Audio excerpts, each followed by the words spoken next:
I'm a gummy bear. Ooh, I'm a gummy bear. What's up? It's the Culture Detective here investigating your favorite films. And today I'm going to do a movie review on Oldboy.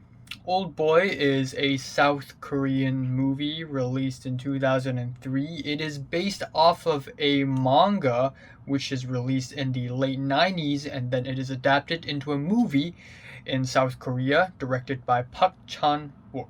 And the DP is Chung-Hoon. I've briefly mentioned him when I did a review on Last Night in Soho because he's also the DP for that movie. But anyways, Oldboy has always been one of the most popular and talked about South Korean movies of all times. And it is released in the year 2003. And 2003 is a fantastic year. It's an insanely amazing year for South Korean cinema for some reason. Of course, aside from Oldboy, 2003 also has Memories of Murder by Bong Joon-ho, which is now one of my favorite films of all times. It is an incredibly shocking and gritty and dark murder mystery film with a gut-wrenching ending. On the same year, we also have the movie Spring, Summer, Autumn, Winter by Kim Ki-duk, rest in peace, and also a great film. And then we have Oldboy, which is also a super great film. So, oh my god, 2003. Anyways, Oldboy is a movie about how a guy, Dae-Su, is imprisoned for no reason whatsoever for 15 years. And after he was released, he was determined to find the man who imprisoned him and take revenge. And throughout the entire film, he kind of tries to understand why is he imprisoned in the first place. And so this movie is a movie of revenge, and some people will even put this movie as a second installment of a revenge or vengeance trilogy by Park Chan-wook, which includes Lady Vengeance, Oldboy, and Sympathy for Mr. Vengeance, starring Song Kang-ho. But anyways, back to Oldboy. Oh Dae-Su, a man imprisoned for 15 years. For 15 years, he literally had no human contact whatsoever and has been eating dumplings every single day. Dumplings and nothing else. He's been training and watching TV, and that's all he's done.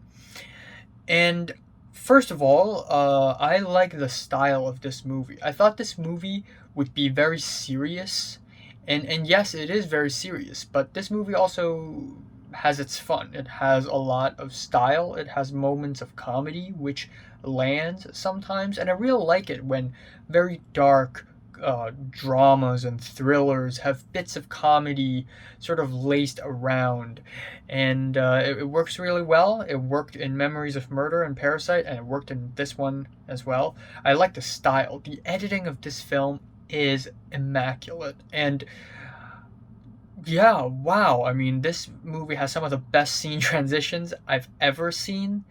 There are just some amazing editing choices that's just really worth studying. And this movie in general just has a lot of style. I mean, we have the very famous corridor fight where Dae-Su fights against like 50 men in a hallway where it's just him and a hammer, and the whole scene is just one cut. There's no cuts in this scene. It's just one shot, and you see him sort of working his way through the crowd. He gets pushed back, and the camera kind of follows him back, and then he walks forward again, and it's such an amazing scene. And I absolutely love it. And you can see everybody getting tired. Even Dae-Su, the main character himself, gets super tired and is almost defeated near the end. You can really feel the punches and the kicks. They feel really real.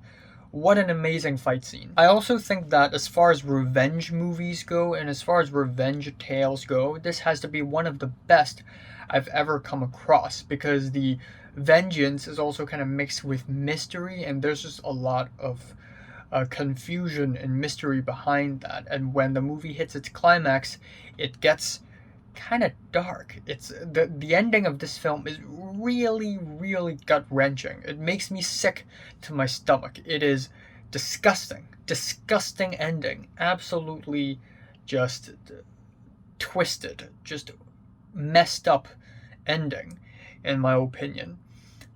However, I would like to say something. Now, this film is exactly exactly the kind of film that I would give a 10 out of 10 to. I mean, it has a lot of style, the flow and the pacing is extremely tight, it is very accessible, the editing is great, the music is good, the cinematography is good, the ending is absolutely shocking, and I love the villain in this movie too. What an amazing villain! He is so complicated and layered and unpredictable.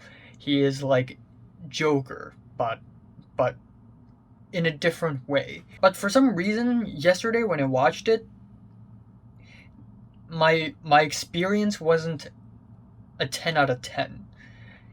And maybe it's because when I started watching the movie, I was expecting like the greatest movie of all time. Like maybe it's because my expectations were just so high that at the end I wasn't completely blown away or anything.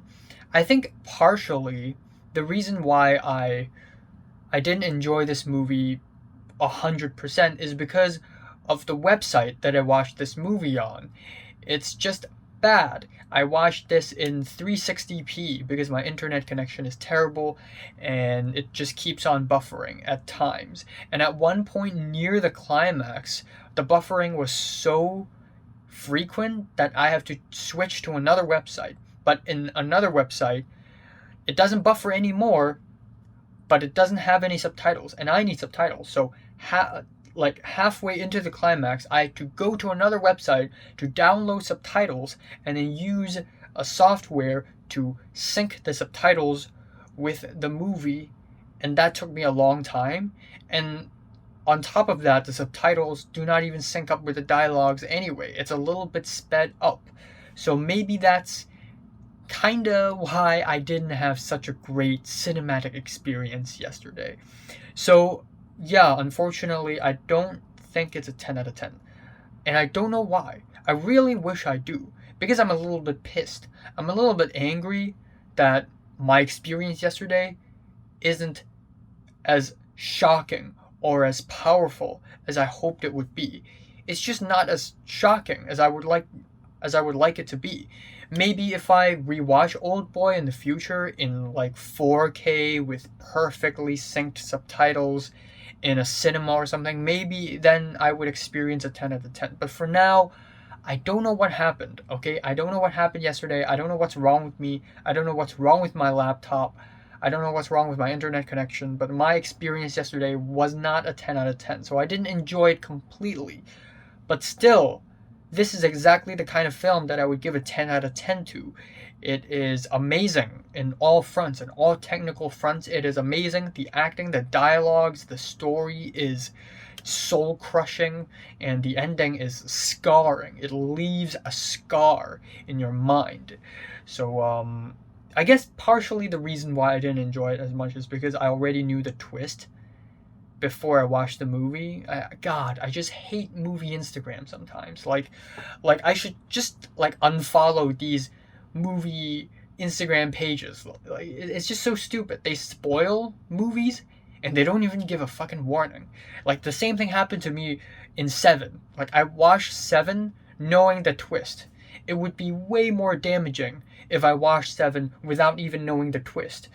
And a lot of people may argue that, oh, the plot twist doesn't even matter. You can still enjoy the movie. Well, as a writer, as a person who actively watches movies, and as a screenwriter, not a professional one, but I write stories, let me tell you this. If a twist is being spoiled to you, your enjoyment of half the film is already gone. So there's that. But still, Oldboy is a fantastic film. There is no denying in that. I'm giving Oldboy or Oldboy by Chan-Wook a strong 9 out of 10. So have you watched Oldboy from 1 to 10? How much did you rate it? Like it, and subscribe if you want more. And thanks for watching.